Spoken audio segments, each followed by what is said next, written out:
Hey folks, let's talk about Summer Highland Falls by Billy Joel off his Turnstiles album. If you're watching this, of course you know this is a piano song like so many early Billy Joel songs. I have a hunch Billy might have written this on guitar. I know he wrote a lot of the early songs on guitar and maybe transposed this onto piano. I'm not really sure. But anyway, I want to give you a guitar arrangement for this song. So there's a lot of ways you could do this. You could use capos, maybe different tunings. You could finger pick this. I'm not going to do any of that for this. It's going to be more of an introduction, beginner level, beginner/intermediate maybe type of way to play this on a solo acoustic guitar, just a solo arrangement of this song. You can strum along and you can sing it. So that's what this is about, a Judge Timbers arrangement. Now, if you want to play along to the record, you would have to put a capo on the first fret. Billy plays this in the key of F major on piano. I'm playing in the key of E major on guitar. So I went down half a step. It also makes it a little easier to sing, so I recommend that too.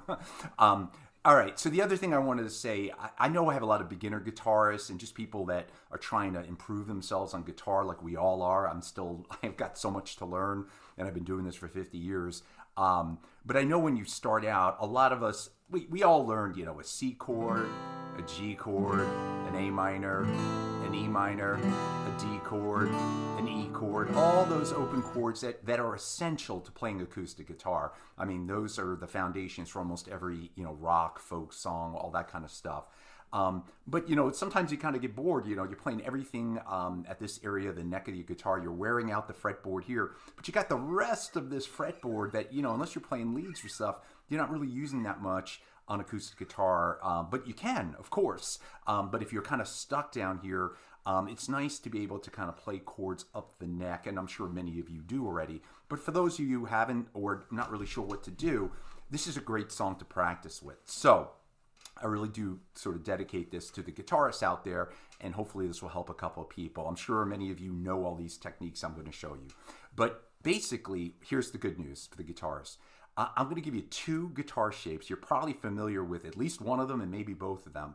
And those are shapes that you're going to be able to slide up the neck of the guitar to play almost this entire song. And I'll go through it in a moment and show you what I mean. So let me give you the two shapes, and then we'll get into the song, all right? So the two shapes you're going to need, first one is an E major. Just a regular E major. I'm sure you know that already. Just remember that shape. You're going to be sliding that.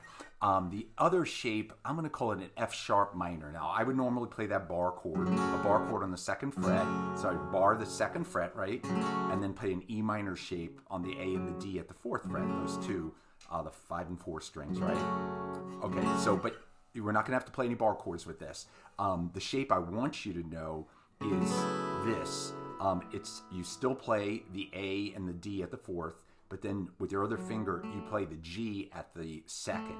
So you got that sound. So it's an F sharp minor, probably a suspended or something. I don't know the technical name. Somebody can tell me. But whatever. It sounds beautiful. It's used all the time, right? So you want that. And you have the ringing out. The E and the B strings are going to ring out. You're going to ring those strings out almost this entire song. So this shape you can slide. So you just need to know those two shapes, an E major and the F sharp minor. Maybe just practice it a couple times if you don't do this already. And you probably know you can slide it up there and you get a G sharp minor, which you're going to need. So.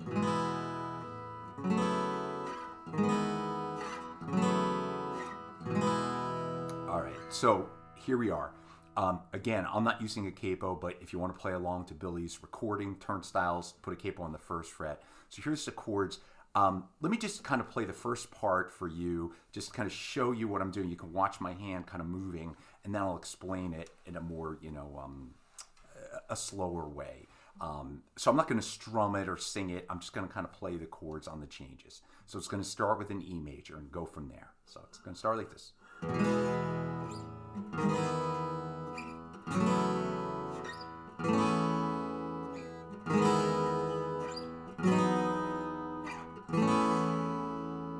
So that's the piano introduction. I think it does it 2 times. So we got an E major. Then we're going to go to a G sharp minor at the 4th fret. It's that shape, the F sharp minor shape, just slid up to the 4th fret. Then you go down to the F sharp minor at the 2nd fret.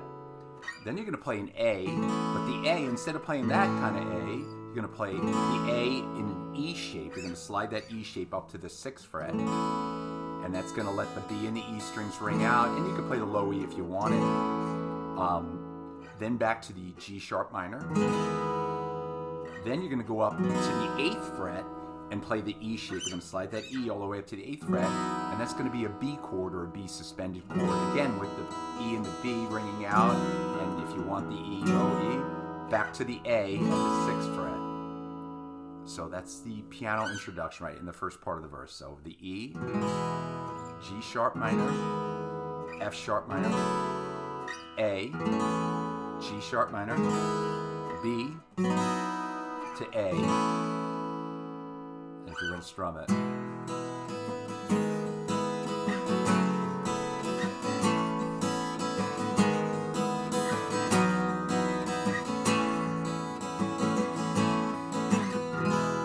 All right, and that's why I think Billy might have written this on guitar, because that's such a nice chord progression. So again, you're doing all that with those 2 chord shapes. It's all you need. Just got to slide them up.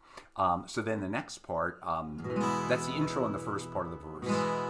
So the next time we go through the same thing, G sharp minor, the F sharp minor, to the A, and now we're going to go up to the B, and then on the, so the E, I'm sorry, I might have said an E, B, that's the E shape at the 8th fret, and then we're going to go down to the 3rd fret with the E shape, and back to the B. So that's an F sharp variation. You could add the F sharp bass, and then back to the B. So let's do the 2 parts together. So it's going to be E, G sharp minor, F sharp minor, to A, back to G sharp minor, up to B, down to A, and now the next part. E, G sharp minor, F sharp minor, to A, now to B, F sharp to B. Now the next part, I believe. It's the only time I'm going to play a bar chord. I'm going to play a C sharp minor. I just don't know another way to play it. There's probably is. See, I'm still learning myself. But I'm just going to do a full C sharp minor, so barred at the 4th fret there. So then the B to the A, then the A, G sharp minor, back to that F sharp, so that's the E shape at the 3rd fret, back to the B at the 8th fret, then we are only what our situations hand us, to either sadness or euphoria. Alright, so all that is, and we are only back to A, G sharp minor, F sharp minor, to B, to A, B, A, and then you're back. So that's really it.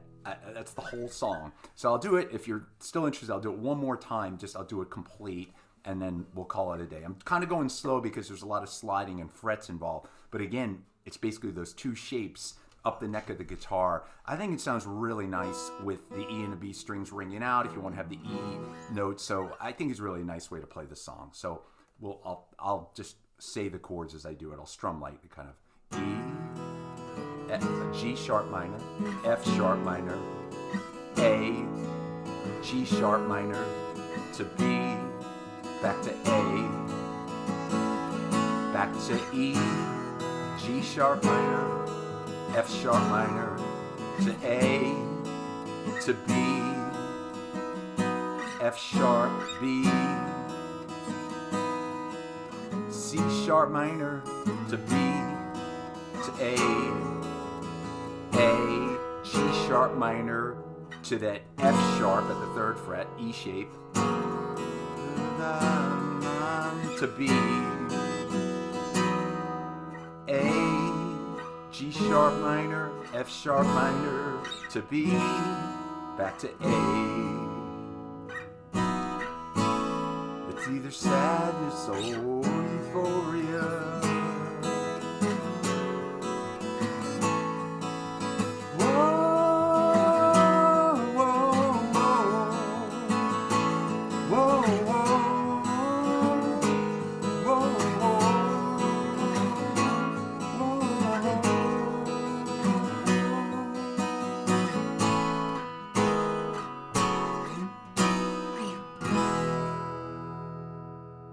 that's it, folks. That's my arrangement for Summer Highland Falls by the great Billy Joel. Again, if you want to play along to the record, everything I showed you will work. You just need to put a capo on the first fret. Have fun with this. Again, I think it's a beautiful song. I think it sounds beautiful on guitar. And if Billy's watching, please let us know if you wrote this on guitar. I really think he may have written this one on guitar, but who knows? If anybody knows, please drop it in the comment. I know he's talked about this song a lot, but I don't think he's talked about writing it, as far as I know. But anyway, thank you folks so much. I really appreciate it. Everybody take care, stay safe. Hopefully I'll see you real soon back on the channel. Take care.